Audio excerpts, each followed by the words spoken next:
পাঁচ দফা দাবিতে কাল থেকে ফের রাজধানী সহ সারা দেশে বিক্ষোভ মিছিল ও সমাবেশ করবে জামাত সহ সমমনা কয়েকটি দল।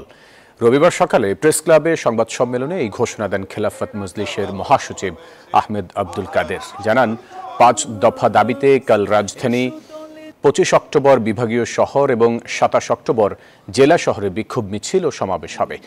সংবাদ সম্মেলনে জামায়াত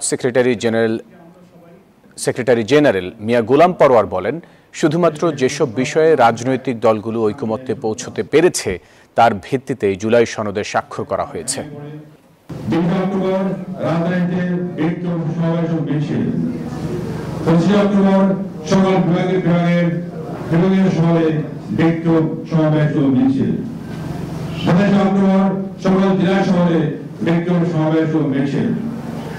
আগামী 27 অক্টোবরের মধ্যে দাবি না মানা হলে দেশব্যাপী বৃহত্তর আন্দোলন ডাক দেওয়া হবে ইনশাআল্লাহ। 2026-এর ফেব্রুয়ারিতে আমরা নির্বাচন চাই। নির্বাচন ওই দিনেই আমরা চাই, কিন্তু সংস্কার তো প্রায় হয়েই গেছে, শুধু আদেশটা জারি করা প্রয়োজন, গণভোটটা প্রয়োজন। দুটা জায়গায় এসে আমরা এই আন্দোলন প্রয়োজন মনে করছি। বান্ডেল থাকলে প্রতি সেনমানিতে টাকা বাঁচবে।